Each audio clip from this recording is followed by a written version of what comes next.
What's up, guys? It is Princess Unique and I am back with another video. So on today's video, we're just going to briefly talk about the importance of credit and just talk about this stigma that we have around using credit, which you will be using whenever you're using credit is defined as a liability, but when you are leveraging credit, it is defined as an asset. So I know this because I post financial type of information, financial type of tips, credit repair tips, business credit tips, and stuff like that on my Instagram page.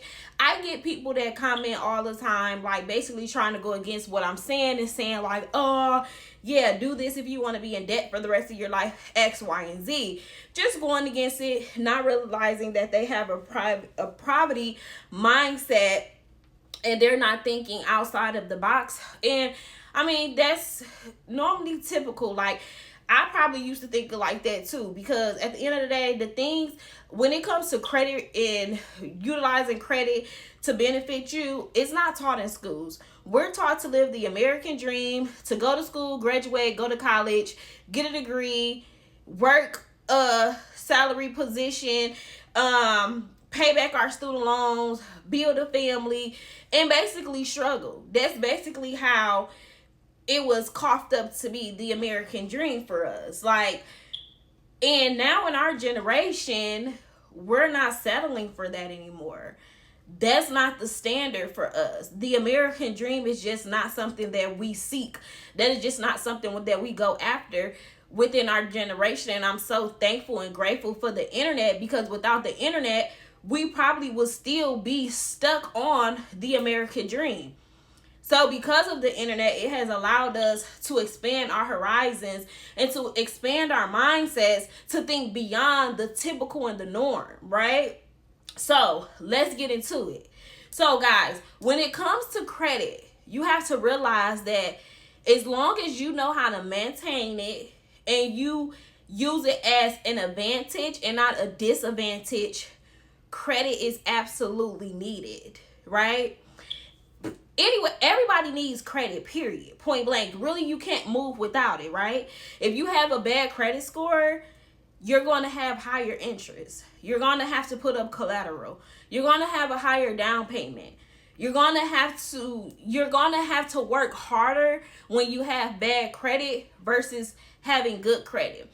A person with a good credit sheet, not just the score, but the actual rep sheet. So the report. When the report is reporting and it has everything on there exactly how it needs to be, and you look good on paper on your credit report, and then you also have a high number to, benefit you in your report, your life is going to be so much better financially than someone who has a bad credit rep sheet, right? So when you have a bad credit rep sheet, 9 times out of 10, you owe people. You don't make good on your debts. You don't pay back your money. So you just look bad. Like nobody wants to lend to you, right? You have to go through hoops and jumps, loopholes, and all of that to even be able to move. Like literally, you cannot move with bad debt. And that's what people don't realize. Like you literally cannot move with bad debt, because in order to get a new house or a new apartment, what do you have to do? You have to have a credit check. You're not getting any place without a credit check. So if you have bad credit, you're either going through a CPN, building up a CPN to go through a CPN, so it's not technically under your social security number. It's either under another social security number that you weren't born with, or you have to use a cosigner. Because if you don't have a good credit score, you're not getting approved for somebody to live in somebody's house. They want to know that you're a good tenant. They want to know that you're somebody reliable that they can depend on to pay their rent on a monthly basis. So if you don't have a good credit, it's going to hinder you in the long run every single time, right? Versus somebody who has good credit, they don't have to worry about not being approved for anything. They don't have to worry about putting down a huge deposit on their house when they are approved. They're going to have the standard deposit to have to pay. Sometimes the deposit is swept away if they have a really good sheet, a really good credit report, and that's an option for them. When it comes to a car, right? You going to get a brand new car off the lot. Sometimes people with good credit don't have to pay anything down because their credit speaks for them. It shows that they are a reliable person, a person that they don't have to think twice about having to pay their bills on time, right? When you have good credit, you're able to get higher limits on your credit cards. You're able to get higher limits and be approved easily on business loans and lines of credit, right? Whenever you have good credit, people treat you differently, right? They're typically throwing stuff at you. If you have good credit and you notice you're constantly getting credit cards in the mail, pre-approvals, because the banks want to work with you, right? They want to work with you.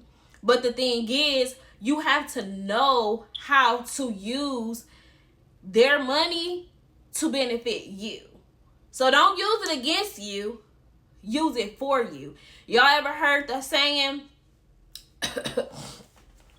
let your money work for you, don't work for your money, right? You may have heard that before. Let the money work for you, don't work for the money. So when it comes to good and bad debt, you want to make sure that you are on the good debt side, right? But at the end of the day, we have people who have bad debt because they may have had things happen in their life where they just couldn't control the fact that, well, I'm not going to say couldn't control it, but maybe they just ran into some hardships and they weren't able to maintain their good debt, and then eventually went bad because things happen, and it's possible. It can happen to anybody, right? Or maybe somebody stole your identity, or maybe your parents used your information to put bills in your name and didn't pay it.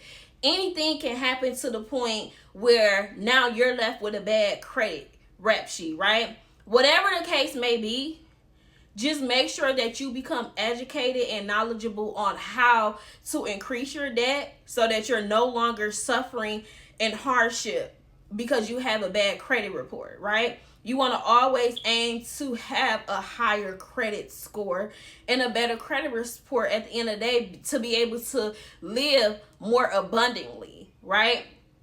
So, in order to use debt as a asset versus using it as a liability, it's just strictly by using the money to your benefit.